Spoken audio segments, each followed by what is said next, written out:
Good morning, everybody. This is the reconvening of the February 2nd Budget Committee. Today we're here to receive delegations and information from the public.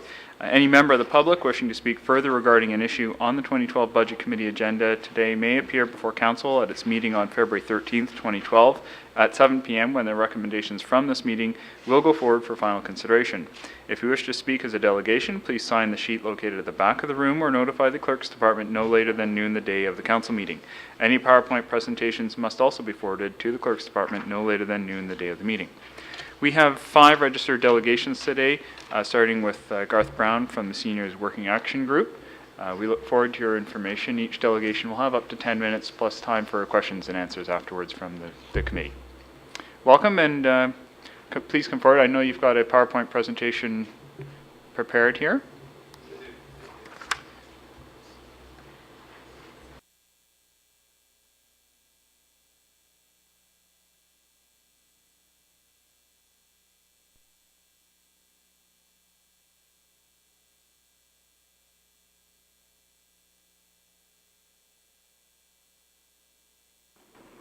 Is there a button to hit, or I guess we're live? Okay, first time.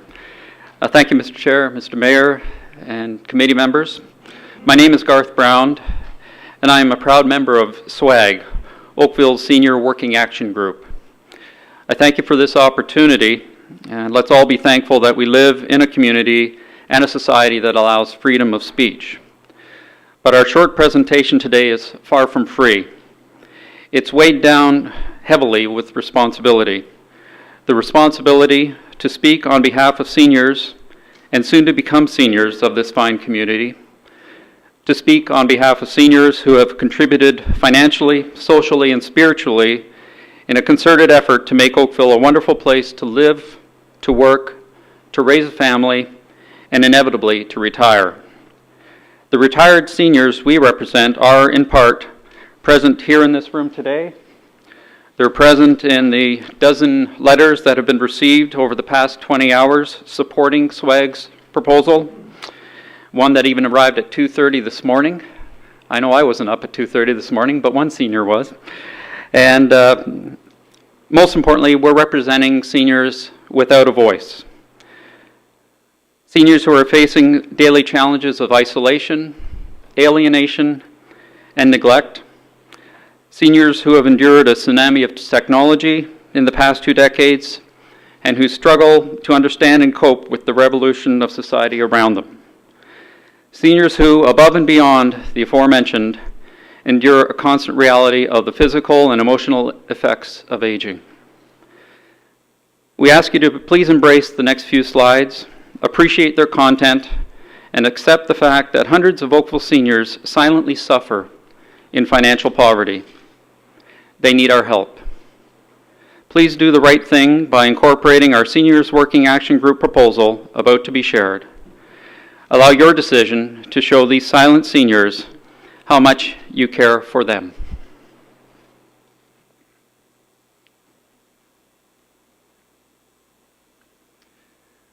SWAG's goal specifically is to provide senior citizens with the affordable mobility to travel throughout Oakville. As we all know, Oakville Council turned down the earlier proposal for a 5-day off-peak. That was a Monday to Friday, 10 to 4 free ridership for seniors. And Oakville Transit staff guesstimated the opportunity cost of about $250,000 in the absence of hard data regarding seniors' revenue and passenger load, etc. So there was cause for concern, and we respect that. Brampton Transit, on the other hand, less than a year ago made a daring move. In March last year, the Brampton Transit lowered their seniors' fare rate to $1 cash. The impact was recognizable. I've done a comparison here to reflect the fact that Brampton and Oakville are not apple and apple. There are significant differences. The population, of course, has a wide variance. The 2001 increase of 33% is more than double what Oakville's increase has been in that same period of time. Respectfully, the seniors population is higher as well, although you'll note that on the data that was collected for this particular slide, seniors reflected 11% of the population. 2011 ridership was dramatic. When you consider it was March of last year when Brampton Transit opened the door to the $1 seniors fare, it contributed in large part to the 18% increase in ridership. And that wasn't by adding more routes or more buses or both. It was simply by opening the door to allow seniors who would otherwise not have the affordability to get on a Brampton Transit bus the chance to do so. And when I studied the Brampton figures over the last 2 decades, this by far, in fact by 50%, was the largest increase in ridership they've experienced in the history of a city.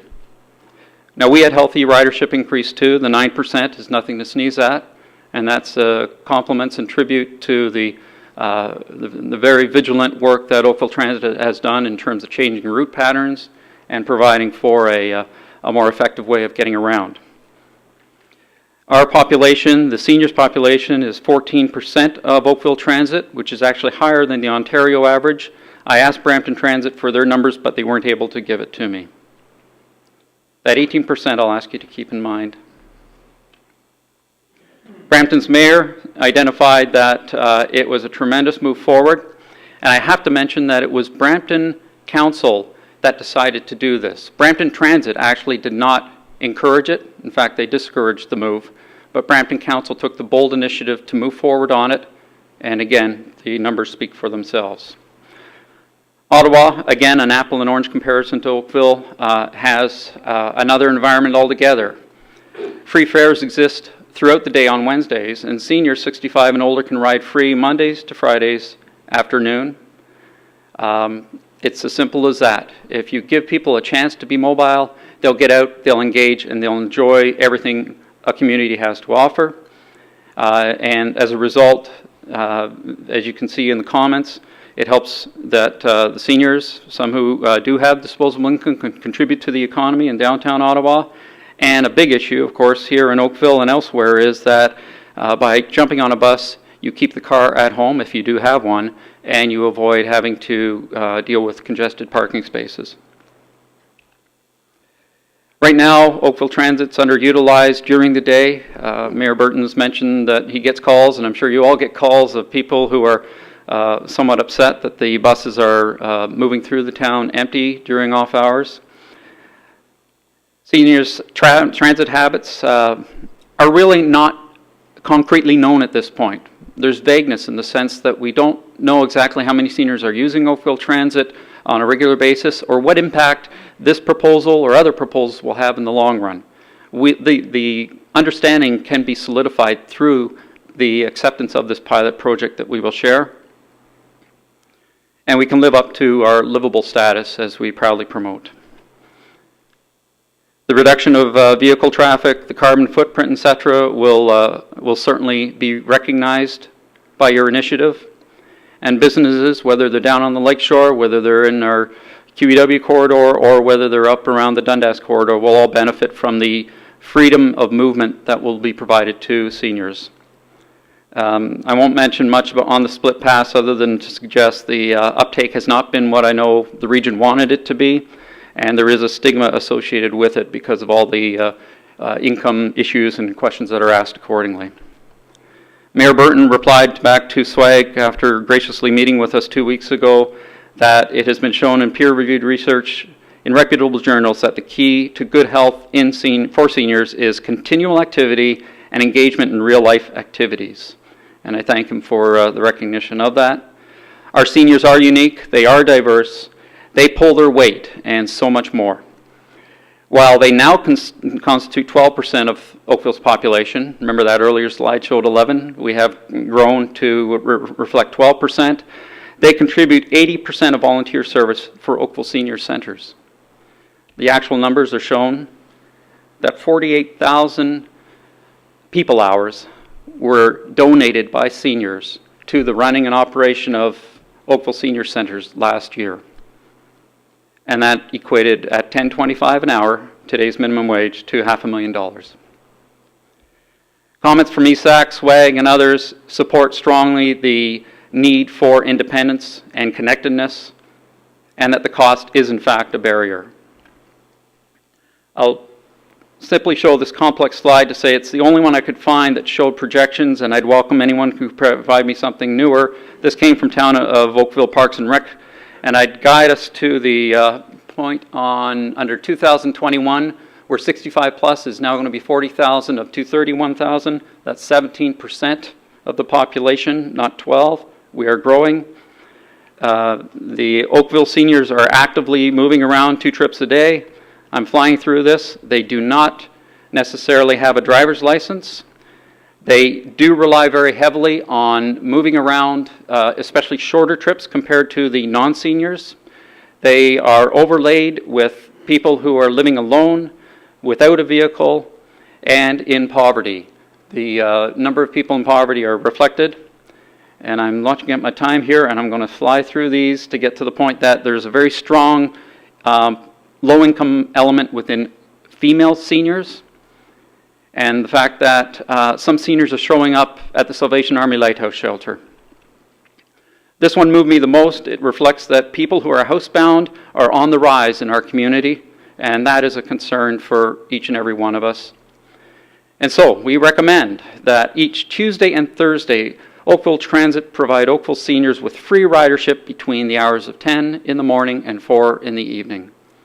Based on this increase of seniors traffic, we can effectively assess the increase and determine the benefits of the increase in ridership and mobility by either extending the pilot to include other days of the week, reducing fares to $1 per trip 24/7. So look at the Ottawa or the Brampton model based on what we see in terms of increase, and continue consulting with seniors to better understand their evolving needs. I'm going to skip over this. The World Health Organization has a layout for what we can do as a community. Thank you very much for the presentation. You've I allowed you a little bit of extra I leeway thank you, there Tom. to finish I saw that I was over. slide. It was like the Super Bowl. We will we will get copies of your slide deck for Thank members you. of the committee. So if there was more here, we'll certainly get it. Are there questions, Councillor Elgar? Thank you very much for your presentation. Do you have any idea what the additional costs would be on the taxpayer? I would suggest zero. And respectfully, Councillor Elgar, I understand that opening the bus doors to seniors between 10 and 4 will slow down some routes. Obviously, the bus drivers will take a little more time to get from point A to point B if they're going to be picking up seniors along the way. We're not asking for additional buses. We're not asking for additional routes. We're simply asking for those buses that are currently running to slow down and pick up seniors. And the whole issue around advertising comes in. Perhaps there could be a cost if we were asking you to put on the sides of buses and in the Beaver and elsewhere an announcement stating that Tuesdays and Thursdays are free. You won't have to do that. Word of mouth will do it for us. Once the announcement is made that people know, that seniors know, that they can get on a bus without charge and go from Bronte to Walmart up at Dundas and Trafalgar, that becomes an opportunity for them to get out, to be active, and to be part of the community. Okay, but part of your logic is that based on that assumption, you're saying absolutely zero seniors are riding the bus and paying anything now. For that analogy to be true, in fact. Well, it's not my view. ESAC has identified, as was shown in one of the slides there, that a barrier to using transportation for many seniors, and I'm not saying all, because I realize many seniors are affluent in this community, and God bless them for the contributions that they continue to make, both financially and socially. But the hundreds, the thousands of seniors who are living at or below the poverty line have announced time and time again, whether it's to ESAC or other groups, that $3.25 is a barrier, or $1.75 to buy 10 tickets is a barrier to getting on. Giving them 2 days will not decrease your regular seniors activity that we're seeing on the route now, but will in fact motivate others to get on board and to take trips beyond their normal reference area. And on top of that, will inspire other people to come along with them. A partner who may not be a senior who will have to pay full fare. And as a result, I can see this being an increase to the revenue flow for Oakville Transit because of the companionship element and the fact that not everybody will qualify for free transit on that day, but may in fact want to come along, whether it's with their mother, father, whomever, to enjoy the experience together. But right now, the people over 65 are paying if they're taking transit. And what you're proposing is, going forward, they wouldn't pay anything. They would pay if they were traveling on any other day but the Tuesday and Thursday, all right? And SWAG consciously recognized that whether you look at Zellers, Shoppers, PharmaPlus or PharmaSave or whomever, they all have seniors days on different days of the week. So initially our thought was, well, let's try to pinpoint the 2 days that are seniors days and we'll work around those. We can't because they're very diverse, and I'm sure there's a conscious reason for that. The audience that we're reaching out to, Councillor Elgar, is not necessarily the people who would have $3.25 in their pocket day in and day out. We're reaching out to the others who haven't gotten on a bus because they haven't got the money to pay for a bus ride. Okay, which rolls into my next question. Please. The regional split fare pass, why are people not using it? I called the region on behalf of my uncle, I'll say somewhat fictitiously, but just to have the experience, to discover that you literally have to divulge your income, your state of affairs, in order to qualify. You have to get to the region building on Bronte, which is for a lot of people, especially those again who, as we saw, a lot of people who are housebound, who are afraid literally to get out into the environment, that it's a very indignifying experience. And I've heard that directly from individuals who have gone directly, not just myself trying to do it for my uncle, but from others. It is not a pleasant experience, and I would suggest that condemning someone for their income is not the route towards partnering with the community to make them a part of the community. Aren't you all about the income? Like, that's what I'm just trying to understand, because I thought what the region tried to do, I thought was a good thing to target exactly the audience that you are trying to target. And yet you're saying people will not engage. No, they won't. They won't. The fact that the SWAG proposal in front of us today allows for seniors, regardless of income, to take full advantage of the great facility Oakville Transit provides. So that as you get on and you show your senior's ID, whatever that may be, you're not condemned for being low income, high income, medium income, whatever. There's no stigma attached to that 65. And I've been trying to gray my hair forever so I can get on sooner than later, but I'll have to wait a few more years. So it's not a stigma around income now. It's simply a fact that you're an older member of society, and we welcome you, we embrace you, and we want you to enjoy the fullness that Oakville has to offer. Well, I appreciate you're coming forward, and I'm going to ask some staff some questions later on the specific issue, because right now we're subsidizing like $17.3 million annually, or 70% of the Yes. transit budget is subsidized by taxpayers. So I'm trying to get a fair balance. Yeah. I was hoping the region could do something, and I thought that's what they had in fact done, is trying to do something. Yeah. And I thought, and they were trying to target the actual audience that you are speaking of. So I appreciate you coming forward. Thank you. Thank you, Councillor. Councillor DeMoff? Thank you very much. That was a very thoughtful and well-researched presentation. And I actually was along the same lines as Councillor Elgar. I'd really appreciate hearing from staff what kind of outreach they have done in terms of reaching out to the seniors with this split pass program. I know I was approached by a teacher about students having free transit for exactly the same reasons that you're talking about, because of family income, family situation that they can't travel around Oakville, and the barrier to them using transit is the cost. And again, the split pass is available for students like that. So there is a large segment, both seniors and youth, who have an impediment to using transit. So I'd really like to hear from our staff about what kind of outreach they're doing to try and get over that hurdle where people aren't applying for something that's available to them. If that could be made public, Councillor, we'd welcome it. I've called a couple of times to the region to find out what the uptake on the split pass has been, and there really hasn't been a direct answer back. So it'd be very interesting, I think, not just within Oakville, but for all of Halton, to have a better understanding of what the issues have been at the front desk of the split pass working team, and what challenges they faced in possibly getting phone calls but not getting clients as a result. Could Mr. Cole perhaps address the outreach that's being done by Oakville Transit? We'll come to our staff Okay. after, because I think there's several questions of staff. Thank you, Councillor. Councillor Johnston? And Mayor Burton? Thank you for coming, Mr. Brown. As I said to the SWAG group when I met with you, social services are at the region, transit is at the town. I'm personally reluctant to support creating a social service program inside transit. I would rather work with you on the Social Services Committee at the region, which I'm a member of, to target the people who need it. And in that vein, I wanted to ask, are you telling council that there are absolutely no split passes being issued at all?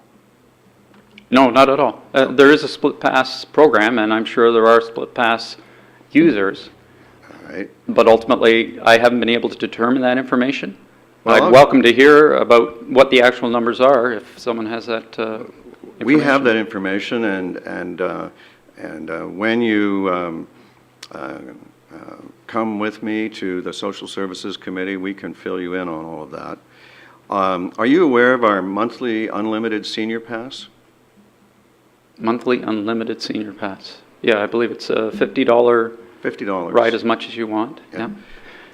If you divide 50 by 30 days a month, what does that work out to for cost per day of riding the bus? It would be about $1.20, I would think. $1.66 the way I do it. Okay.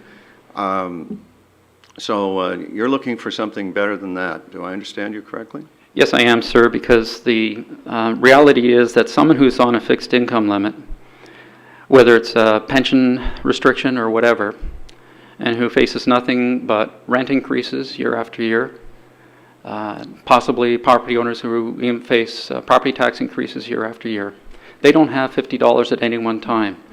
I meet them personally, I share their concerns, and I'm here to represent them as SWAG represents them.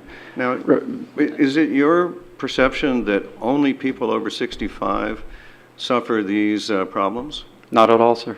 So wouldn't this argument for over 65 properly be made for every age group? Potentially. And aren't we, if we buy this argument that Oakville Transit should operate the social services component, that basically transit should be free? If that's the direction you wish to take, I'd applaud it. Trust me, I do not have any appetite to make transit free. It is already quite a burden on the taxpayer. Then let's look to the people who have paid taxes, whose families have paid taxes in Oakville, who have made Oakville the beautiful city it is, the city that I chose to live in. And let's reach out to those who, for reasons beyond their control, do not have the income to pull $50 out of their pocket for a month-long pass, who could possibly put a loonie in each time they get in and see the uptake that Brampton has experienced, or to move to support those who need the support and offer 2 simple days a week to monitor, to address, to account for the changes in ridership, and hopefully recognize the fact that by doing the humane thing and allowing seniors the opportunity to ride 2 days a week throughout the community, they will then feel that they are recognized and that they're in a position where they can get back into the society that for financial reasons they've had to move away from. And I share that again on the hundreds, thousands of people who are in that predicament, and which the slides reflected. Did I understand you correctly, though, to be saying that in order to help those, you want to make it free for everybody? Oh, again, that's not for me to say. Our presence here is specifically for SWAG, the Seniors Working Action Group, to provide advice, to hopefully Did I stimulate understand you action. correctly, that in order to help the needy Mayor seniors... Burton, I think we've covered this No, territory I with the need to understand delegation. this. Are you... I'm checking to see if I understood you correctly. In order to help the needy seniors, you want an unmeans-tested, blanket-free pass period. Is that right? Correct. If you read the pilot, it does speak to a 2-day pilot project on Tuesdays and Thursdays between 10 and 4, which would provide Oakville residents 65 and over the opportunity to ride on Oakville Transit for free. And if I may, Mayor Burton, you are the one who suggested that we expand it beyond that age group. I'm not here to suggest I have any knowledge or wisdom in that particular area. You brought it up, so I said, sure, if that could be done, great. No, I was I'll only stay with the focus that I came here with, and I that asked is to if the support seniors. argument didn't apply to every age group, if it was valid for one. Is there a reason why you haven't started with the Social Services Committee at the region of Halton, which is where, in my view, this ought to start? With Oakville Transit, it is under your jurisdiction. It is, you are the budget committee, and Oakville Transit is part of that budget process. To focus on a region-wide program would make no sense to the seniors who need this pilot project in Bronte, right, or along Kerr Street, or even up through the corridor where we sit. It all comes back to the fact that right now, to reach out to the regional scope wouldn't really have an impact, because right now there are no affiliations between the transit model in Milton or Halton Hills. I don't think Halton Hills has a transit system. I think you shared that with us the other day. And the Burlington-Oakville connection is there, but it's minimal at best. So our focus was to reach out to you, the decision makers of those who run Oakville Transit, and speak to the needs of the Oakville seniors, those who need your support. And through this move, we'll obviously be thankful and take full advantage of the Tuesday and Thursday offering that you kindly endow. One final question. If council continues to take the view that social services belong at the region, will you come to the region to pursue your ambition here? Certainly. Thank you. See you there. Councillor Knoll? Thank you. My questions are probably best directed towards staff at this point, but before I say that, I just want to say, Mr. Brown, thank you very much for your advocacy for seniors and those in need, and I, for one, do like your proposal. Thank you, Council. Okay. Thank you very much for your delegation. We have a number of questions of our staff, which we're going to go to now. Thank you. Councillor DeMoff, I think you had questions, and Councillor Elgar, did you have questions of our staff as well? Yes, We'll go- I think every started off member with, here has questions. first question would be, does staff have any indication of what the impact would be if we absolutely tried this program? Like what we receive from seniors passes annually? Good morning. Through you, Mr. Chair. The impact, if it was done 5 days a week between the hours of 10 and 4, would be approximately $300,000. Staff has, and so 2 days a week, 40% of that. Staff has analyzed the farebox data that we get and determined that virtually all of the existing seniors' travel occurs between the hours of 10 and 4. So the $300,000 is based on an assumption that we would, in fact, there's 90% of that. And the only thing we're not sure of, and it was mentioned in the presentation, is the cash component of that, and that's the only place where we've had to make an assumption. And the assumption there is that 53,000 of the 300,000 is the cash component, and that's based on the percentage of ridership, total ridership that is seniors. Can you explain how the split pass works and what the cutoff is? Through Mr. Chair, actually, yes. There's, first of all, let me dispel a bit of a misconception. There is no such thing as a split pass. Okay, there is no split pass It is not a pass that is given to someone after they demonstrate that they have a financial need. It's the split program.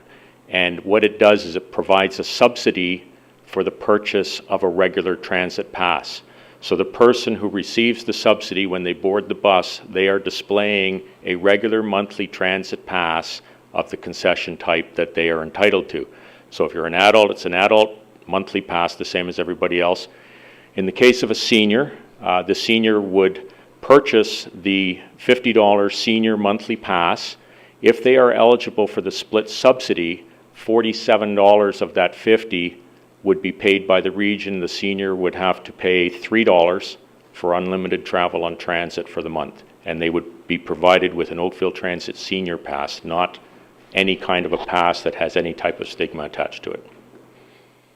How can we get that information out? Because that's absolutely, totally not the information that sounds like that's being given to anyone.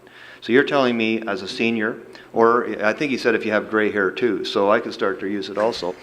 Yeah, I could, if I qualified, I could ride anywhere in Oakville for $3 a month. That's what you're saying is in place now? Through Mr. Chair, that's correct. One of the problems with the, I'm not going to say it's a problem, one of the issues with the split program is it's a regional program, and therefore Oakville Transit is following the region's lead. We have recently gone back to a meeting with regional staff, it occurred last week, to discuss means of outreach and how the program might be even broadened further. As right now it's based on the net income being below the low-income cutoff. Councillor DeMoff mentioned outreach, and Oakville Transit normally goes out and visits the senior residences in Oakville at least once, if not twice a year, to discuss transit matters. This is the Oakville Seniors, Kerr Street Senior Residence, as well as Knox Heritage in the North End. We are setting up meetings with each of those residences to talk about the split program and how they can provide, how they can obtain the subsidy. And in our meeting with regional staff, they have agreed to send staff out to these residences with us so that the whole application, the giving of the letter that authorizes the subsidy, and the issuing of the pass can be handled one stop while we are at the residence. Therefore, the seniors don't even have to leave the residence. We'll visit them and issue the passes there. I think this is something where it's such a good news story and it's being so twisted that it's for some reason totally misinformation is getting out there. So instead of $1 a ride, we're giving you for almost, if you use it every day, 10 cents a ride. That's correct. Thank you. Councillor DeMoff? Actually, I wanted to ask about the outreach, but that Councillor Elgar reminded me it's the region that needs to be doing more promoting, though, more so than Oakville Transit, is it not? Through Mr. Chair, it is the region's program. The region is responsible for advertising, for marketing the program. We are lending our assistance to them and providing some advice in terms of how we can outreach to our specific area of the region. They've sought the advice and are heeding it. So taking it to those two residences is fabulous. I wonder if they would consider going to some of the non-regional residences as well. There's a senior residence on Lakeshore, some of those type things where it makes it that much easier for the seniors to apply. That would be great. Thank you very much. Yep. Okay, and Councillor Johnson? Thank you. Most of my questions have been answered, but we run a special bus route on Thursdays for the seniors, correct? Through Mr. Chair, we run 3 senior specials operating 1 day per week out of each of the residences to destinations of their design. So if we were to adopt this proposal, how would that impact these services, and what would the cost savings be on it? Well, those services operate the same as our fixed route services. They operate each of 3 days during the week. We would just not realize the revenue generated from those services. And I'm sorry, I don't have the revenue specific to those routes. No, that's fine. Maybe you could get some stats put together for us and the pros and cons of one over the other. Thank you. Mayor Burton, did you have questions of our staff? No? Okay, Councillor Knoll? My questions were answered. Thank you. Then I think we are finished with this particular item, if there are no further questions. Okay, thank you, everybody. Next, I will be looking to the representative from the Downtown Oakville BIA. I'm not sure which one of you is actually going to be doing the presentation today. Welcome, and you have up to 10 minutes. I do. Hi, I'm Susie Godfrey. I'm the manager of the Downtown Oakville BIA, and Stefan Sauvé, our treasurer, was going to make this presentation, so I will be making the presentation on his behalf. Can I get Do we need technical assistance there to I get do. the Yes, I do. this one down and the next one up? Oh, thank you. Okay, so every year the Downtown Oakville Business Improvement Area comes to council, to the budget committee, to let you all know our new initiatives for the year. And I'd like to first and foremost just say thank you for allowing us to do this presentation. And today I'm going to hone in on 4 key areas for the Downtown Oakville BIA, and we're going to be talking today about parking, or I'm going to be talking today about parking strategies, waste management in downtown Oakville, beautification, and special events, and particularly the Downtown Oakville Jazz Festival on our board's behalf. Okay, so I'm going to just jump to the gun here. First, I'd like to formally thank all of you for your leadership in the recent purchase of the Canada Post property, and the Downtown Oakville businesses look forward to seeing this piece of property be implemented into a long-term parking facility for the downtown core, for the residents, for the customers, for the many people that frequent and shop and do business in our downtown core. I'd also like to make an ask today to council. Every year we look at what other downtowns are doing with respect to parking at Christmas, and I sit on the Ontario BIA Board of Management, and I've surveyed many managers, and many downtowns offer free parking for the month of December. It's a goodwill gesture for the residents of Oakville, and it helps the downtown cores across Ontario remain vibrant during this busy season. So our Board of Management would like to ask the Budget Committee today to reconsider this project for 2012, and based on discussions with town staff, the financial implication of this project would be approximately $140,000. So what we would like to find out from town council is, could we get a breakdown of that figure based on revenues for the month of December, just of late. So that's honing in on the parking.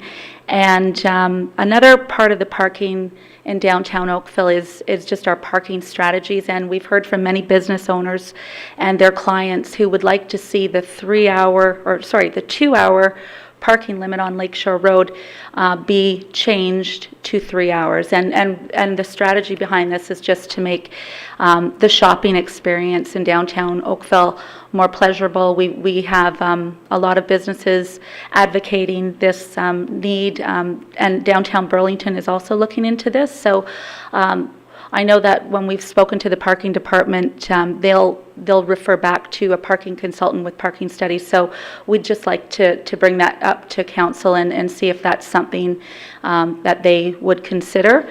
And going forward, I'm going to move away from parking and talk about infrastructure in downtown Oakville, and I've got a lot on the table here.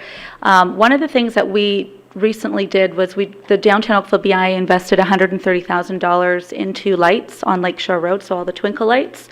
And part of this project was some infrastructure improvements or maintenance in the downtown core. So we've received some invoices from the town for these upgrades, and we'd like the town of Oakville to look at absorbing those costs, primarily because the Downtown Oakville BIA levy is primarily for marketing and promotion, and we feel that the commercial property taxes generated in the downtown core could easily be allocated to this fix. It's a capital infrastructure upgrade in our eyes. So we'd like town council to consider that. Moving forward, I also wanted to mention, last year we asked you for new parking infrastructure, and we are very grateful for the new pay and display meters that were just recently installed in downtown Oakville in October 2011. And I'm going to jump into another component of the downtown strategy is the beautification. So we talked about the lights. Another concern in beautification is waste management and street furniture in downtown. So the Downtown Oakville BIA is looking to work with the town of Oakville to increase the waste management service levels in downtown. And when I say waste management, I mean just regular garbage pickup and recycling in downtown. So we've increased an increase in pedestrian and vehicular traffic. This is great for our downtown commercial district, but we need more. We need the service levels increased, primarily because on any busy weekend, you'll come back on a Monday and the downtown looks. It needs. We need to fund the waste management to keep our downtown and our town of Oakville looking vibrant.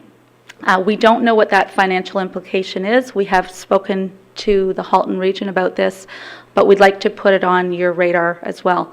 And a second component of our beautification strategy, we're looking into purchasing new containers or garbage bins in downtown. We'd like to see those containers have a recycling component, and we get a lot of residents in Oakville asking us why we don't have recycling options. Other downtowns there are containers that have the dual function. So we've looked into the costs, and the container itself can range from $1,500 to about $2,000.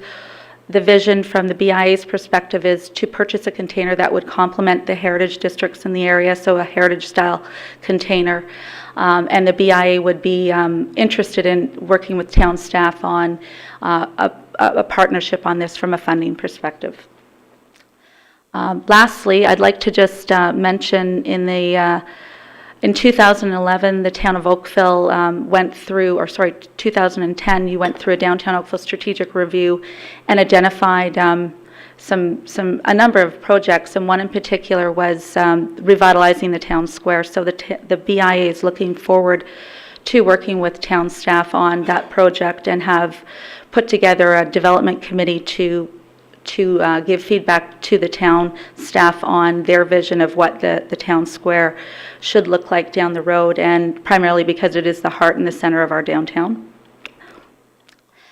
Lastly, I'm going to get into the fun stuff. As you all know, we organized the Downtown Oakville Jazz Festival, and we're going into the 20th annual Jazz Festival this year, and the Downtown Oakville BIA would like to see if the town would be interested in being a partner in the festival by way of offering town services or absorbing those costs, and primarily that would mean the road closure for Friday and Saturday, as well as the cost to rent the town square, and the shuttle bus services, which are primarily used by the residents of Oakville.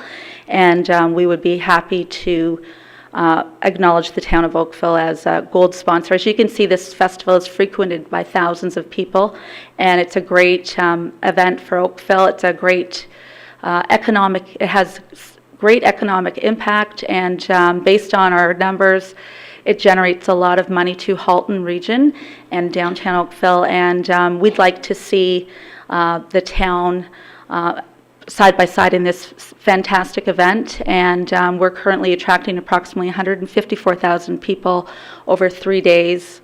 You break that down to about 5,500 people in downtown over a 28-hour 3-day festival. So we would welcome your involvement in this event. The BIA currently spends quite a lot of money on this event, and in 2012, the event costs were at $173 and change. And then on the bigger picture, the Downtown Oakville BIA budgets $190,000 to market all of our marketing programs and special events, and then spends an additional $351,000 on all of those events that all of our residents love so much. So we've got the fabulous February happening as we speak. We have a fashion runway show, sidewalk sale, midnight madness, jazz, Fall Festival, Harvest Festival, Tiny Tots, tree lighting, Christmas magic. It makes our town vibrant, and we'd like to see some corporate support from the town. And I would like to highlight the Downtown Oakville BIA also contributes to other cultural facilities in the area, such as the Oakville Center for the Performing Arts. We contribute to Oakville Tourism Partnership. We were a sponsor for Doors Open Oakville this year, and we've been a Santa Claus Parade sponsor for quite some time, and we really applaud those organizations for their successes in these events for Oakville. And at this point, that's my presentation. Thank you very much for the information. Councillor Elgar has a question for you. Okay, can you rewind back to the parking Sure. and your number, Okay. please? And explain the financial implication, what you see it being. You want free parking for the month of December. Our parking costs, Correct. our parking now for the town and the commercial and full town enforcement administration is what, 3.4 million a year. And how much do you say it's going to be for the month of December that Okay. we wouldn't get? Yes, the number that I've given you today is $140,000, and that information was provided to us through town staff. And we advocated last year like a relax on the ticketing in downtown, and well, we made the ask for free parking, but at that time, town staff did not think that this project would be able to go through without council's approval. So we're here today to ask you again. And primarily because other downtowns offer this program, and it keeps the downtowns vibrant during the busy season, and it's frequented by the residents of Oakville. So I have no idea, but the only way staff could have come up with that 140,000 that you received is if they just used the commercial parking for the year, which was 1.684 million. They didn't have any administration, or they had no townwide enforcement in there, and also they didn't allow for any deviation between any month of the year, so that December being the time when there's probably more cars downtown shopping. I'm just trying. I don't need have more a detailed information. breakdown, but Well, I we can figure out where they got probably the numbers, because I was doing yeah. them while you were talking. So what you would do is that money then either you lay the people off and don't have parking enforcement for that month to save the money, I guess is what you're proposing, or the taxpayers then kick up the additional cost. And I doubt if it'd be just 140,000. So I just trying to Okay, yeah. understand. I'm sorry, I can't answer those Okay. questions. I'd have to refer that to the parking Okay. department to answer Appreciate those it. questions. Thank you. Thanks a lot. I'll ask staff that. Okay, Thanks. Councillor DeMoth. Thank you for coming out. You referred to other municipalities who are doing the free parking in December. So when you've been speaking to them, has that been solely funded by the municipality, or have the BIAs also funded part of the free parking that's offered? Most of the municipalities I've been speaking with, the municipality, or the BIA managers I've been speaking with, their municipality is funding that program. Yeah. Mayor Burton. Are you interested to have the BIA fund free parking? That's, if we could bring down that figure of 140, let's say that there was a partnership between the town and the Downtown Oakville BIA, I don't think that the businesses would need to see a further breakdown to verify that 140 figure before we'd put some money there. Well, is the BIA interested in pursuing options that don't cost the general taxpayer? Of course they are, and I think that the downtown BIA is concerned about keeping the downtown vibrant, and if you keep your downtown vibrant, it's a ripple effect for the whole town. So we don't look at it as a cost per se. The hard cost of the parking. Let's look at the revenue generation that is being generated, at the jobs we're creating in the downtown core. That many of our relatives or our sons and daughters are working in the downtown. So it's a bigger picture than just the hard cost for parking. So I'd have to refer that back to the board. Okay, I'd like to circle back to the increase in the time limit on the parking in the downtown. In the short time that I've been mayor, I've grown accustomed to the BIA telling us that there's a parking shortage in the downtown. Have you thought through what the reduction in parking capacity would be from increasing the parking limit from 2 hours to 3 hours? I think the primary strategy here is to enhance the shopping experience, and that goes, so people leave. Many shoppers in downtown are worried they're going to get a ticket, and that's where the 3-hour extension or the additional hours coming from. We want people to enjoy their visit downtown. We don't want residents and people coming into the town of Oakville, which has a great economic impact, to worry about getting a $20 ticket. So if we can increase it on Lakeshore, and if you're here for a longer period, there are long-term parking lots throughout the downtown core, such as behind the Oakville Center for the Performing Arts. So there are other options. So our perspective is we think that would enhance the whole experience for our downtown core. But my question was, have you thought through what the impact would be on parking supply if you made the parking spots time limit 3 hours instead of 2 hours? Well, we don't know those specific numbers. Again, we'd have to get the numbers from Hanya at the parking department, and I think the main thing here is if we look at what competition is offering the shopper, and if we can offer more, it's all about service in any business that you're in, and this is coming from a service and marketing strategy. We want the shopping experience pleasant. We don't want people sending us emails and about the horrible parking experiences, and we need to change that perception to a positive perception because we have a great downtown. So I don't have an answer for you, Mayor Burton. Okay. Councillor Demoff, I think you had a follow-up question.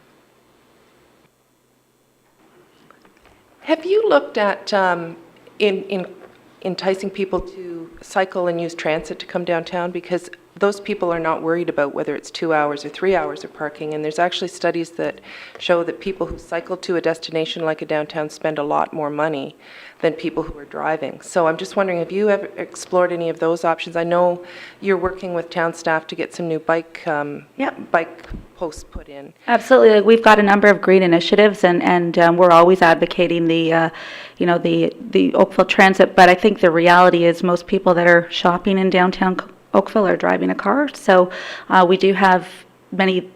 There is the transit option, but this is coming from those that are driving into the downtown. And there's a lot of people coming from outer downtowns from across the GTA into Oakville. Not just transit, though, but also cycling, because if you encouraged it as a cycle-friendly destination and had people, especially Oakville residents, riding their bikes there, they're not going to worry about a ticket. They can shop for 4 or 5 hours. You got it. Any others? Thank you very much for your information today. Thank you. Oh, question for staff. Councillor Elgar. And the question of staff is the number, the 140,000 that was given to the BIA. Can staff explain how where that pulled from? I think I know where it came from, but I just don't understand how that could have been the number. Through you, Mr. Chair, we sat down earlier last year with the BIA to talk about the December parking request. We went through our revenue streams from December of 2010, and we were able to calculate fairly accurately the revenue that we currently enjoy during the month of December through all the parking options that are available in downtown Oakville.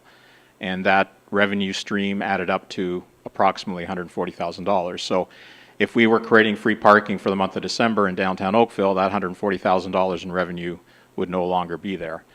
We did not factor in any of the fine revenue. Of course, there's infractions that occur during the month of December as well, and that generates additional revenue beyond the $140,000, which isn't part of that number. And in terms of allocating resources, if we weren't enforcing parking in downtown Oakville during the month of December, we would be reallocating our enforcement officers to other parts of Oakville to carry out their duties in those areas as opposed to downtown Oakville.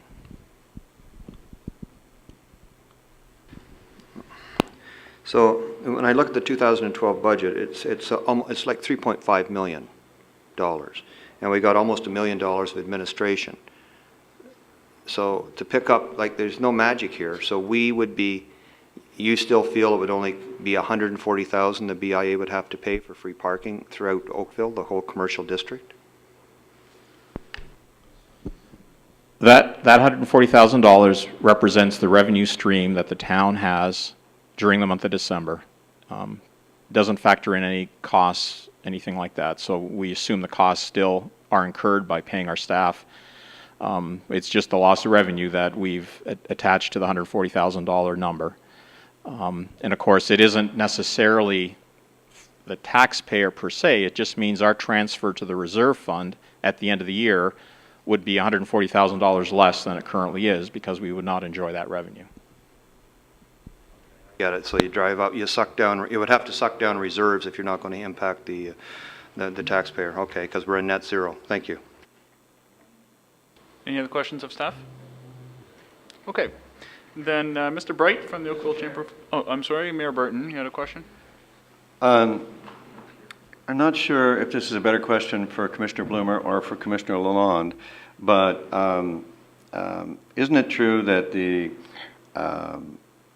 loss of $140,000 from the transfer to reserves would impact our financial plan for paying for the post office? Mr. Lalonde?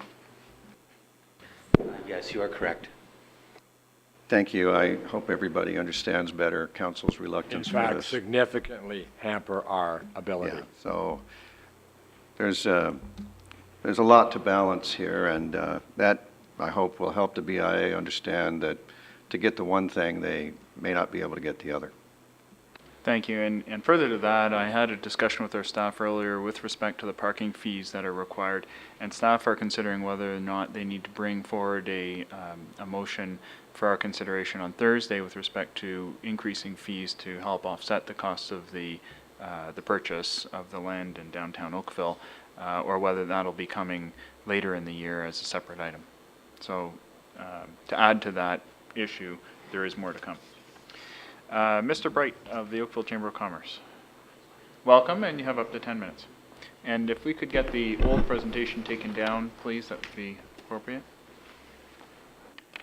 Good morning, and thank you. I mentioned to Councillor Giddings, this is my maiden speech to council, and my mother's watching on town TV, so please take it easy on me. Thanks very much for the opportunity for the Oakville Chamber to present to your budget deliberations this morning. My name is Steve Bright, as the chair had mentioned. I'm the policy analyst for the Chamber. It's a pleasure to speak with you this morning. I also have John Sawyer, the Chamber the Chamber President, here with me to help me answer any questions you may have. As you know, the Oakville Chamber of Commerce has been the voice of business in Oakville since 1949. Our mission is to foster a healthy, engaged, sustainable business environment and economy in Oakville. So on behalf of our 1,100 members, I'd like to spend a few minutes speaking to a few different points. First of all, that the level of engagement that the town is fostering on the budget and several other fronts is very welcome and very constructive. And secondly, that while we have some concerns about the size of the proposed tax increase compared to the proposed expenditure reductions, we are optimistic about future opportunities for government and business to work together to maintain and enhance Oakville's economic vibrancy. So let me dive right in. The town is fully committed to fostering a broad and deep public engagement, a commitment that Mayor Burton pointedly identified in this council last fall. The town is reaching out to residents, businesses on topics such as transportation, urban forestry, and heritage designation, and of course the town budget. The Chamber is actively involved in much of this engagement and has assisted the town in getting its message out widely. We thus applaud the Mayor, Council, and town staff for their enhanced engagement on all of these matters, including, of course, the budget.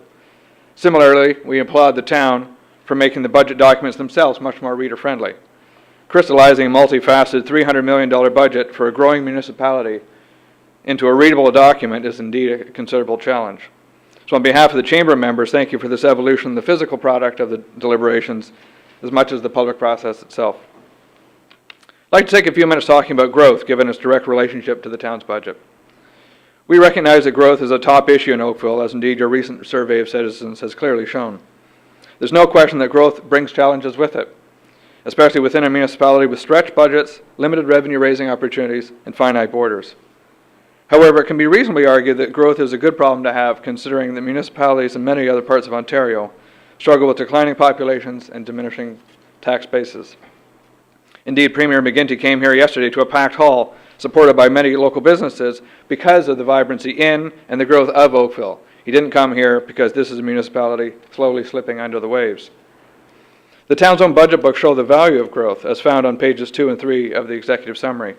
I don't have time to quote that exact passage, you're familiar with it, but it does refer to how tax rates would have gone up because projected growth rates went down. My point is that growth has a quantifiable impact on town revenues that way that outstrip other factors.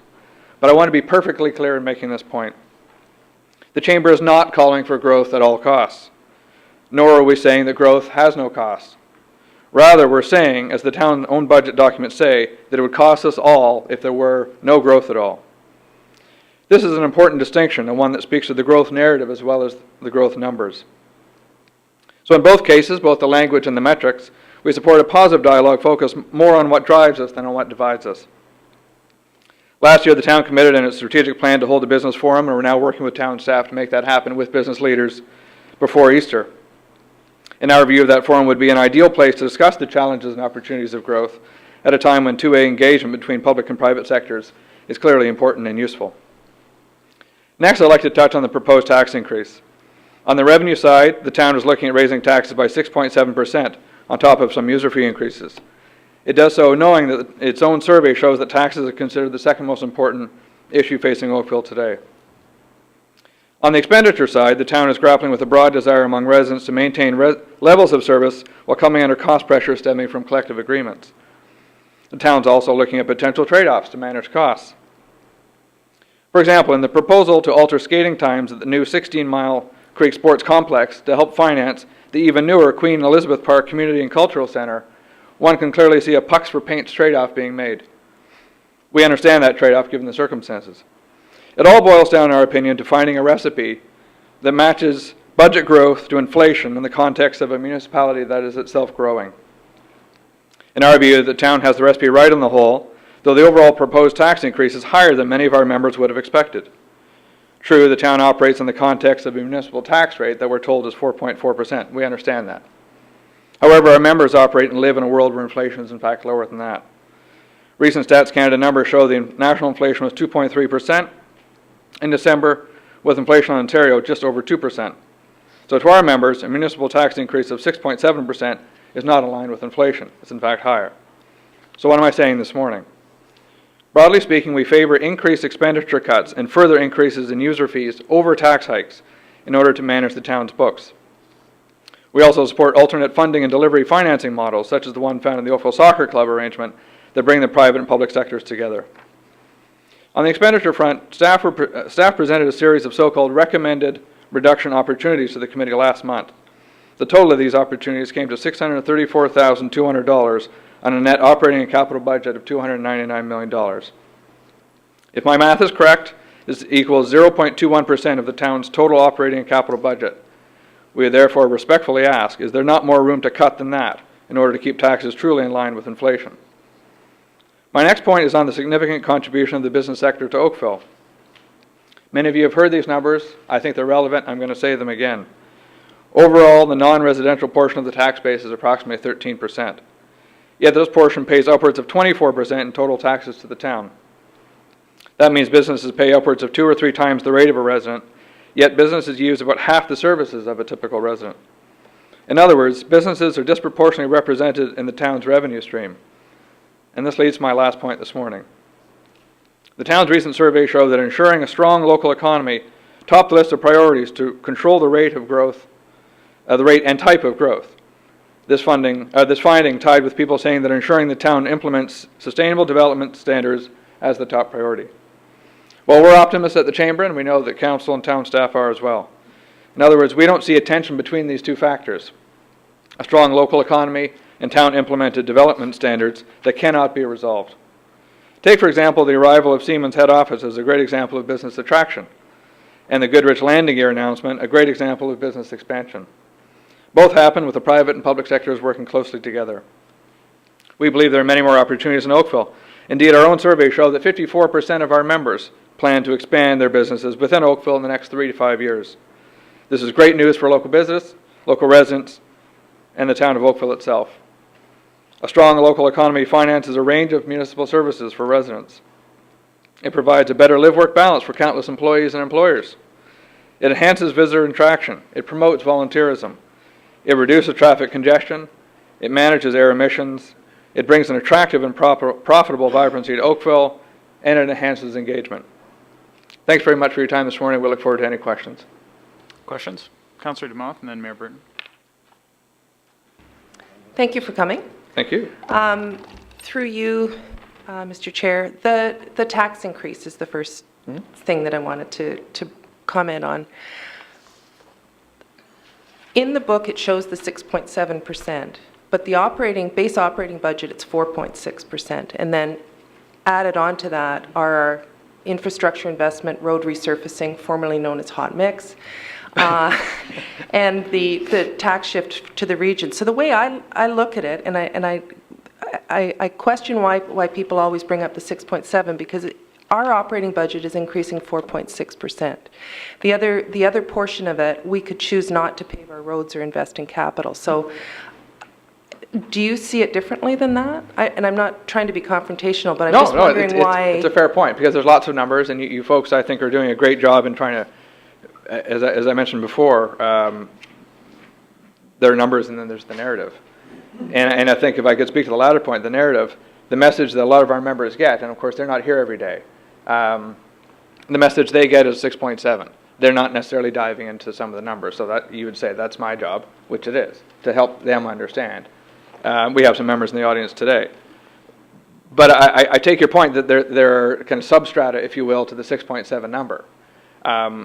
What I'm getting at, and I'm speaking here on behalf of all my members, I can't just kind of itemize one who might have, because if you did a poll, some might think it's, there'd be a variance of views on the tax.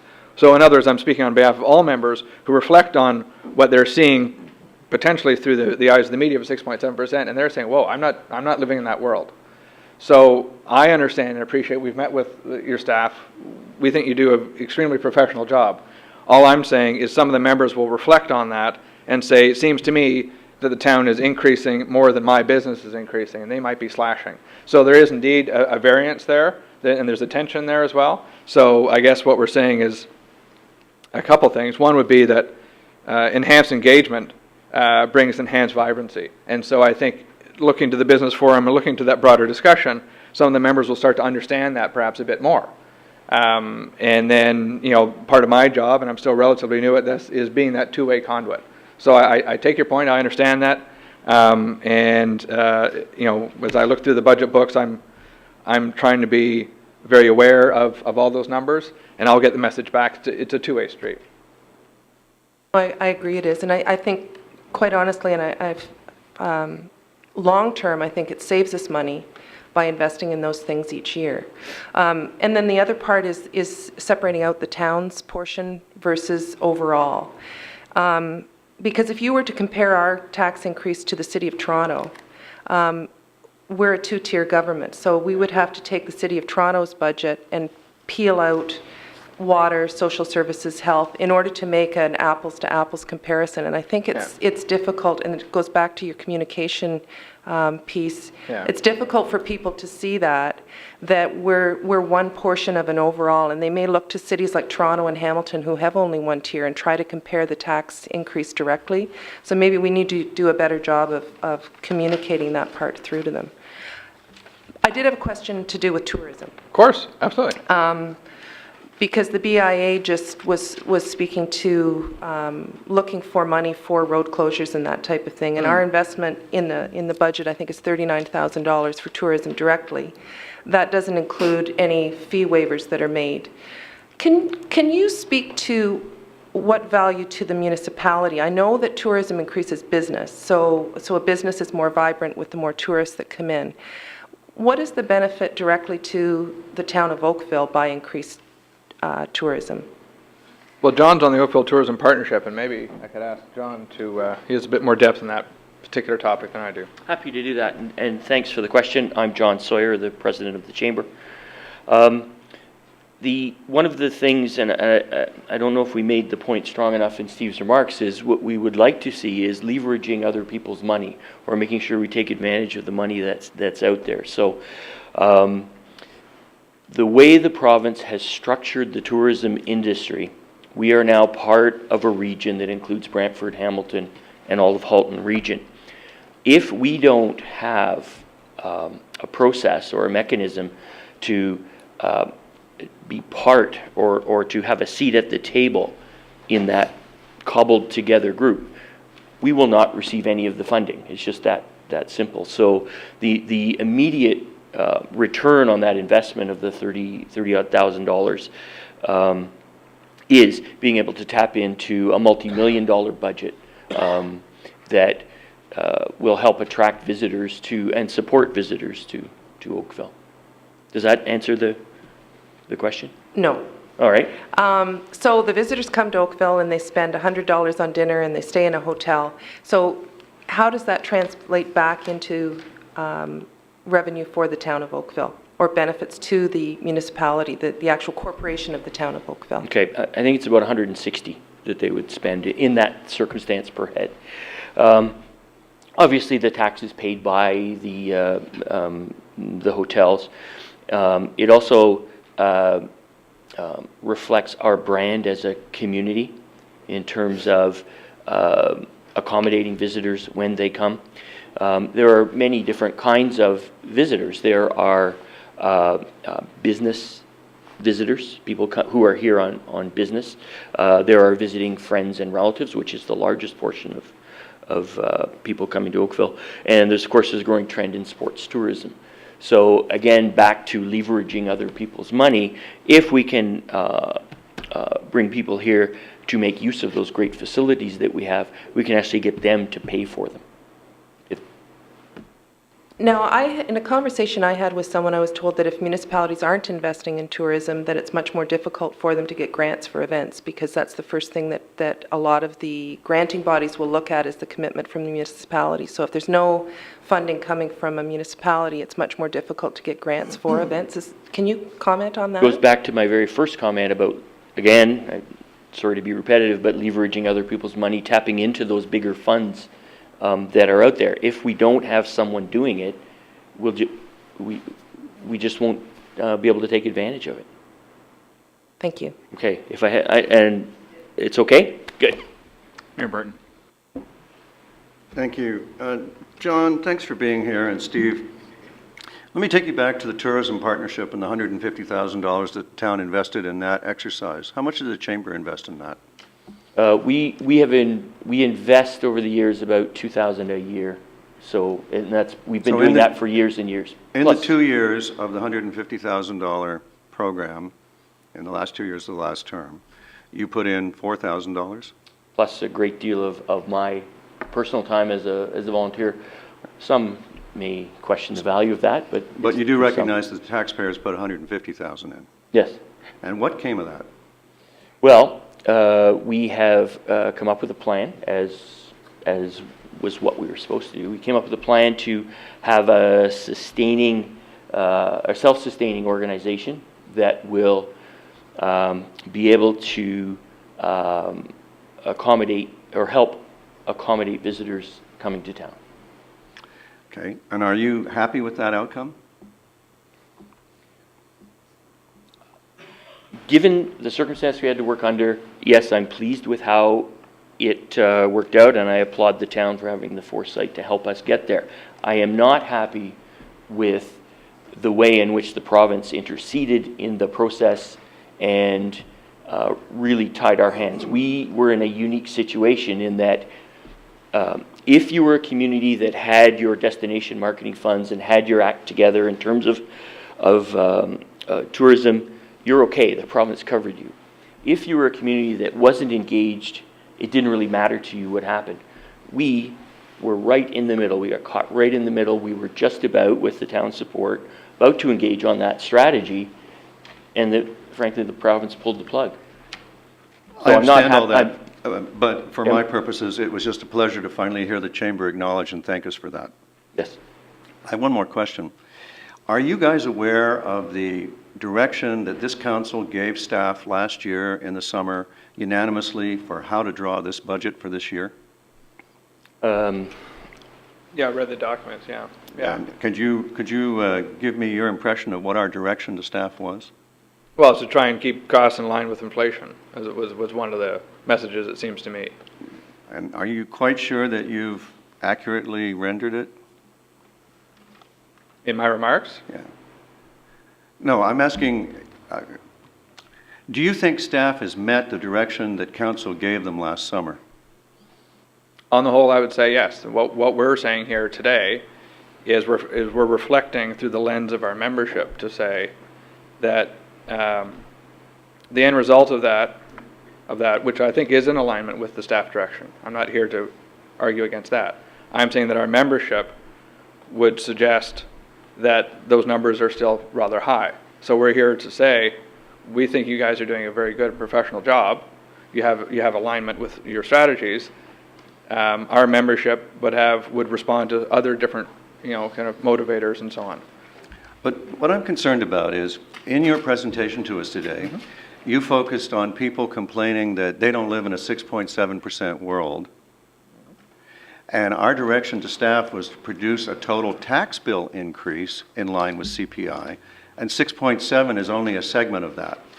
So it's to put it bluntly, 6.7 complaints are uttered out of context. They're misleading. And can we look forward to a better job of the chamber explaining to the members that it has as to the difference between the overall tax impact and the up or down fate of any particular component of the tax bill? I think that speaks, Mr. Mayor, to some great engagement that we're starting, we're building on. We're not new, we've been here since 1949. But some of the messaging you're talking about speaks exactly to what I was talking about. There's the business forum coming up. We have Government Relations and Advocacy Committee, where we've had some members here. We had Mr. Cole and Commissioner Clovesy have come here. So I think what we're doing is enhancing the relationship with the town to have some of those exact discussions. Great. I look forward to more discussions. Thank you. Okay, and Councillor Elgar. Thank you very much for coming. I'm just wondering, can you be more specific on where you would like to see the cuts? Well, you want to take that? No, go ahead. Our mandate and resources aren't to go line by line and suggest that X should be cut and Y should be raised in terms of individual budget items. What we're suggesting, and again, that was one of my messages of this morning, was we think the town and council are doing a great job in managing something that is a growing municipality. So am I going to stand here and say I would recommend that you slash X by Y%? No, I'm not going to say that. I understand the budget is a system, it's a process. If you take from something else might have to give. Mr. Cole gave a presentation to this committee last month about the metrics-based approach that Oakville Transit's taking. And I think that was a tremendous presentation. And I think it not only speaks to Oakville Transit, but it speaks to a broader approach to budgets and a metrics-based approach to those budgets. So I don't have a specific thing to say. I'm not sure, frankly, that's specifically within my budget as the policy analyst of the chamber. We're here to advocate on behalf of members and to reflect that some of the proposed expenditures vis-a-vis the proposed increases seem, perhaps from our membership perspective, to maybe perhaps a bit out of whack.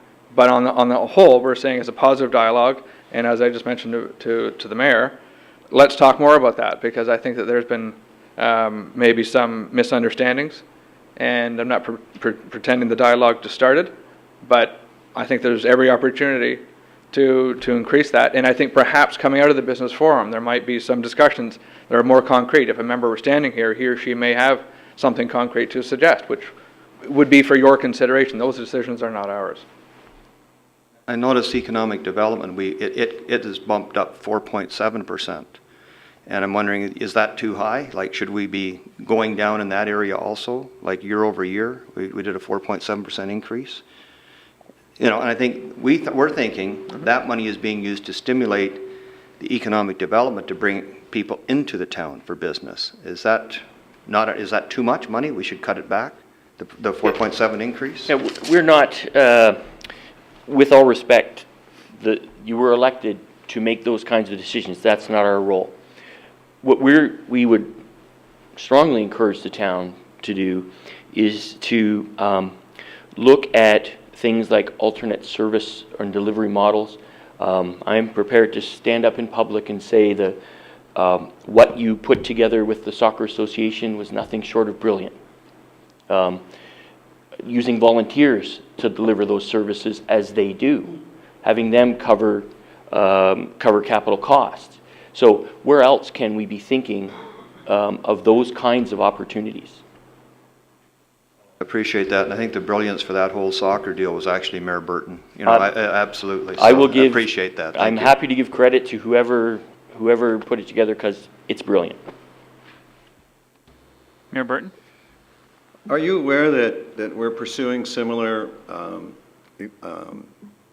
exercises with others in this way?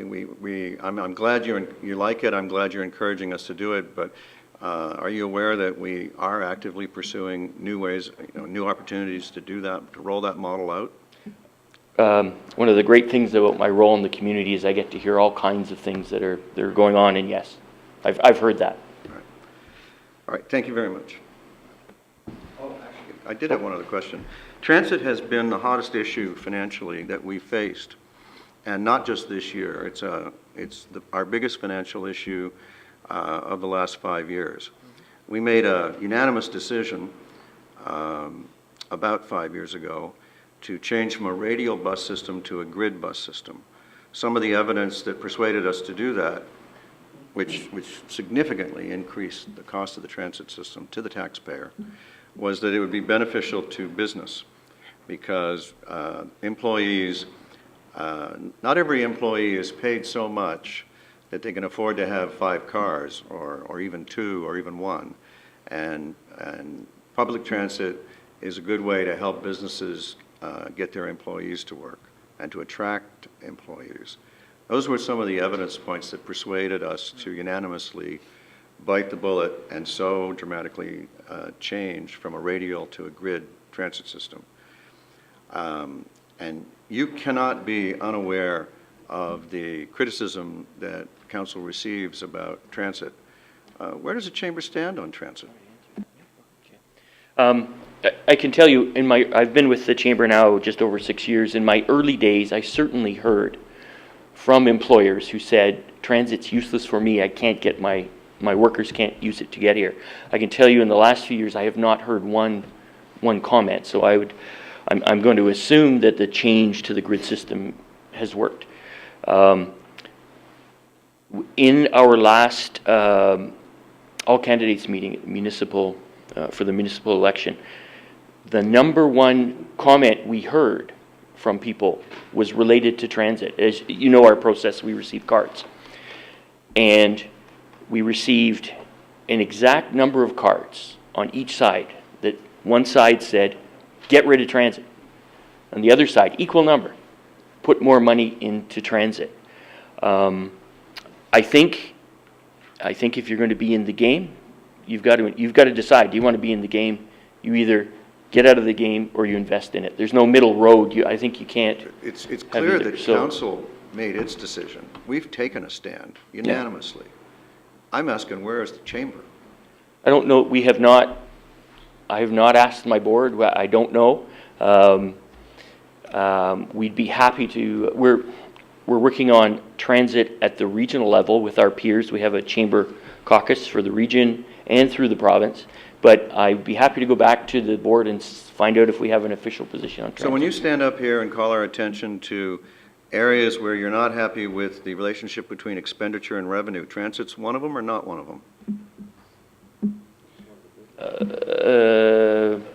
I think we're talking at a macro level.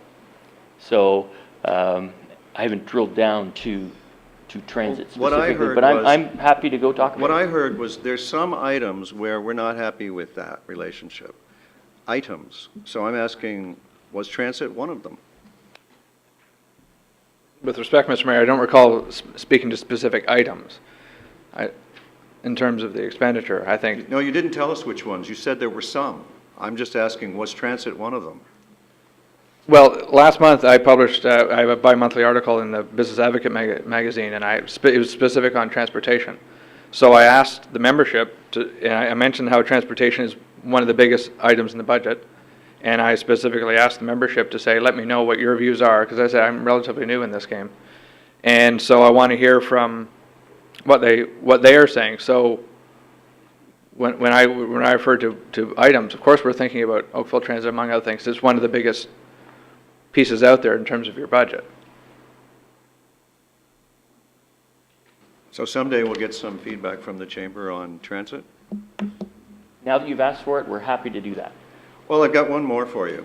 The program formerly known as hot mix paving, which we've vastly expanded in order to try to get our roads up to the quality standard uniformly across the town by 2021 or 2022. I'd be very interested in the chamber's feedback on the on that, whether they're in favor of that or not, because there's another place where we significantly increased expenditure. 1% of your tax now, almost. So I look forward to these discussions. I think it'd be very valuable. I believe in business that you have to drill down to the numbers. You have to drill down to the items, otherwise you're just flapping your gums. And I look forward to drilling down to cases and places with you guys. We'd welcome that dialogue. That'd be great. Thank you. Councilor Moff, did you have a further question, or you did? Okay. I think all of us need to stop calling transit a burden on the taxpayer. I don't like that word being used. You did not use it. Yeah. But I think as councillors, we need to stop picking on transit. And my question to you was, do you think we can do a better job communicating what our tax increase? I don't think it's the chamber's job necessarily. I think you need to take our information and pass it through to your members. So do you think we need to do a better job of explaining what the tax increase that's being proposed is? Well, I think, it's a difficult narrative to talk about, and we're doing our job. You guys are doing your job. Chair Adams has been out there a lot on the consultation. I think it's probably an iterative. People don't just suddenly wake up understanding budgets. I think they have to, well, first of all, self-select to be involved. Some people choose not to pay any attention and will just shoot from the sidelines. So I think it's kind of an iterative approach to understanding. So you folks are ramping up your engagement, and part of that is communication. And I think those are very welcome opportunities to get the message out. Some people simply will never pay attention. I don't have to tell you folks that. Some people will just choose not to understand. If the town chooses to kind of focus more on that piece of its communications plan, that's up to you folks. On the whole, I think it's going fairly well. It just takes a while for people to understand these things.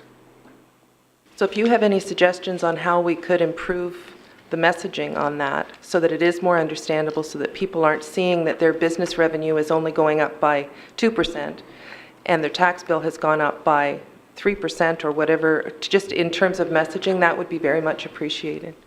Sure, but I appreciate the point. As I say, that we think the town is doing a great job. You guys have a lot of messages. The budget committee is one of several committees you have. There's a lot of signals coming out of town hall on a lot of different things. We completely understand that. So it's going to be difficult at the best of times. So we'd be happy to help. And if we have to ramp up our efforts through that, be happy to do so. Thank you. Any further? Oh, Councillor Giddings. Thank you very much for being here this morning. I agree with Councillor Demoff that it's not your role to impart our message, but in the spirit of partnership, would it assist if we provided further information and details, as Councillor Demoff was saying, in terms of single tier, dual tier, just a quick couple of points to help that, because we often speak to different people. John just said that's my job. So yeah, I don't want to sound like a broken record, but I hope I'm sounding like we can be a conduit. Councillor Adams, for example, asked if we could send something out on the budget consultations. We did the very next day. 4,000 plus people on our database.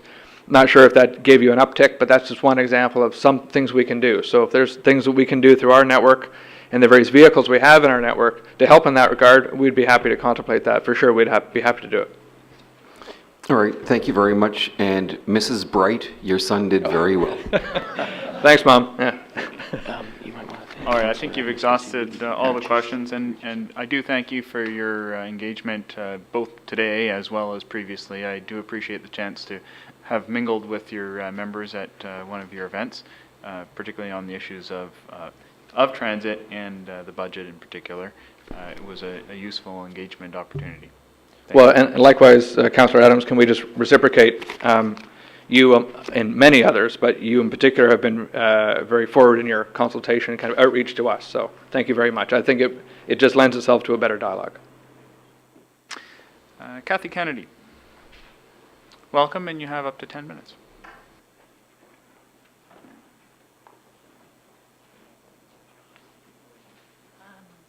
Good morning, Mayor Burton and council members and everyone else. I'm Kathy Kennedy. I've lived in Oakville off and on since 1973, and I'm originally from Dorval, Quebec, which you might find interesting. Anyway, I have written 2 poems today. They're brief, and also I will touch on the issues after I'm finished.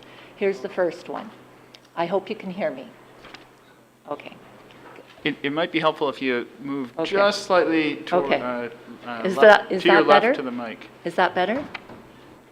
Is that better? Yes, probably now. That does it, Okay. yeah. It's hard to contact you with no computer skills. Can't buy a computer with so many bills. There's not only a lot of garbage waste, the government loses much money in their haste. It's possible to build a home for $100,000, although it might be blown down by the wind. Of course, you can increase the transit fares and have everyone pulling out their hairs. I'd show the town how to save a bundle or how to walk up a slippery hill. So it's your call. Spend the money or listen to some good advice for free. Was that okay? Okay. And the second one is canceling expansions for bulk leaves would be smart.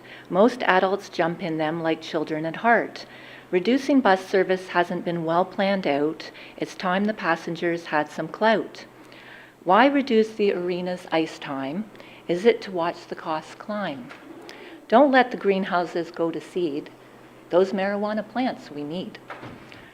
Keep paying for those important crossing guards. I will keep writing poems like other bards.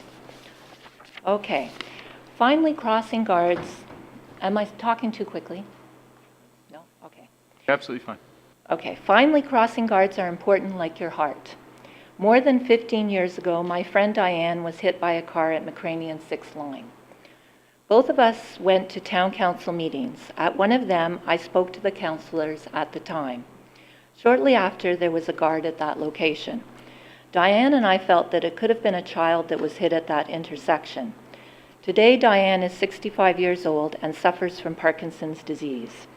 It is horrible to watch how it has taken its toll. She needed me to tie her shoelaces and told me she feels like giving up. I told her, no, Diane, you're here for a reason, and your 2 children need you. They are 25 and 28 years old. Diane's dream is to meet Michael J. Fox, and I want her to achieve it before it's too late. If you know of any businesses that could help with the monetary donation, it would be helpful. I have already contacted some businesses. I have a bit of fundraising experience. Most of all, I don't want our efforts to be in vain. Also, Diane would need her children to go with herself to meet him. Her husband has suffered a stroke. On a few other issues, I was at Tim Hortons and I asked them if they wanted me to say anything at the town meeting, and Mary Beth said, and I agreed with her, the lights at Iroquois Shore, where the Tim Hortons is, are very poor and should be looked at, because I myself have been experienced where I have almost been hit a few times, and I'm sure Mary Beth and some others have experienced the same thing. And also, I don't know if many of you know that in your green cart, you can put your paper cups. A lot of people don't know this, and I think it would help reduce the garbage, because you see a lot of cups lying around, and also the lids can be taken to Tim Hortons and put in their recycling thing. So if you need any tips, on how to, my hydro bill is $76 for 2 months and no more usually than 100. And I live in an end unit townhouse that isn't subsidized. Anyway, also one other thing, don't change the Presto to Presto only, because I still want the bus pass, because it's the best deal. Thank you. Is that good? Is that right? Okay. Any questions? I hope I didn't talk too fast. Thank you very much. We appreciate your time today. Okay, thank you. Peter Campbell, the Oakville Curling Club. Welcome, and you have up to 10 minutes.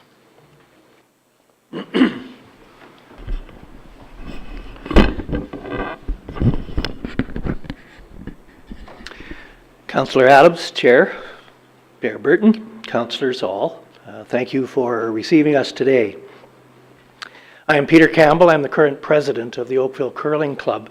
With me is Bill Hamilton at the back, the past president of the Oakville Curling Club until a few minutes ago when he had to leave. The current vice president of the Oakville Curling Club, Jim McChesney, were here as well. We are here to demonstrate our continuing interest in working with the town to expand curling opportunities in Oakville. Council previously has authorized community services staff to have formal discussions with us with regards to the expansion of the curling facilities in Oakville. We are appreciative of the support that Council has given us. These discussions have begun, but the time frame is expected for these discussions to cover about 3 to 5 years. With regards to the budget issues, representatives of the Oakville Curling Club have attended meetings where the community services consultant made his report on the future of curling and other opportunities for recreation in Oakville. We have also read the Commissioner's report, the Commissioner of Community Services, and with regards to the Oakville Curling Club, concur with its contents, which provides for the inclusion of the expansion of the Oakville Curling Club in the 10-year capital budget projections. We endorse that recommendation. The Oakville Curling Club is at least at capacity, if not beyond its capacity now, and we believe there is still unfulfilled demand for curling in Oakville. Reasonable expectations support the notion that curling will continue to grow in this community over the next several years. It's a unique sport that provides activity for people of all ages and both sexes, and without regard to athletic ability. Good heavens, we've even seen the mayor on the ice during the Big Brothers and Big Sisters charity bonspiel, which we sponsor. Finally, I note that Commissioner Leonardo and Chris Marks of his staff have been especially helpful to the Oakville Curling Club as we have worked through this process so far. Thank you for listening to me. We look forward to further positive interaction with Council and staff as we work together to provide curling to the citizens of Oakville. We encourage you to support the recommendation to include the Oakville Curling Club expansion in the 10-year capital budget projection. Thank you. Mayor Burton. Thank you very much. Given that you're the last delegation, maybe I can be permitted some lighthearted questions. Do you know why I only won my first bonspiel at your club? I don't really wish to get into abilities here, your worship. It was because that's how I learned that the winner buys the drinks. Aha, indeed. But usually the loser buys the second one. It's a social sport. Yeah. And the other question I have for you is, it's bad enough that you got me hooked into your nefarious activity and taught me to like it, but did you have to get my chief of staff to start curling at your club too? That was strategic on our part. I'm impressed. Thank you very much. Any further questions? Thank you very much for attending, and we do appreciate the ongoing discussions that we're having with you. Thank you. Okay. Are there any other members of the public here today who would like to present any information to the committee? Going once, going twice, sold. Okay. We have finished the list of registered delegations. We've called for any additionals, and there are none. We are now at the point where we're ready to receive formally the comments and delegations from the public. But before we do that, I just wanted to make sure that if there were any further pieces of information that members of the committee or other members of council wanted for the deliberations on Thursday, we make that known to staff. Is there any further information that's required? Councillor Elgar? You know, it's not, I don't know whether you say it's further information. I think Mr. Cole actually really did an excellent job of explaining what the region can do to help out with people that need transit. I just wish if there was something we can get out there to the people. Like, how can we do that? We'll do that at HSS. Okay. The mayor's saying he'll do that through the Halton Social Services. So I'm fine, and I'd just like to compliment staff on the last few days and actually for, coming forward with the answers to the questions. They did an excellent job and an excellent report. Mayor Burton? Well, I'd just like to thank you, Mr. Chair, and the staff that you've worked with so diligently over the last year. And it's not just me that was impressed with the increased level of consultation and the higher quality of budget information. You heard today, and you heard before, and you heard in the comments and the feedback, that same sentiment. And I hope that both you and the staff will take it not just as encouragement, but as well-earned appreciation. Thank you very much for that. Any other questions, comments, pieces of information? To my knowledge, there haven't been any amendment forms that have come in. Is that correct? Okay. So between now and Thursday morning, give some consideration to the materials that have been provided to you in your agenda. I think they're fairly self-explanatory. When we come to Thursday, what we're expecting to have is an Excel format sheet, as we've had in the past, to do the adds and subtracts. We do have the information here. I've asked our staff to do a very quick overview of it because I do think it's fairly self-explanatory in the book. Okay? Then could I get a motion to receive the material? Mayor Burton, all those in favor?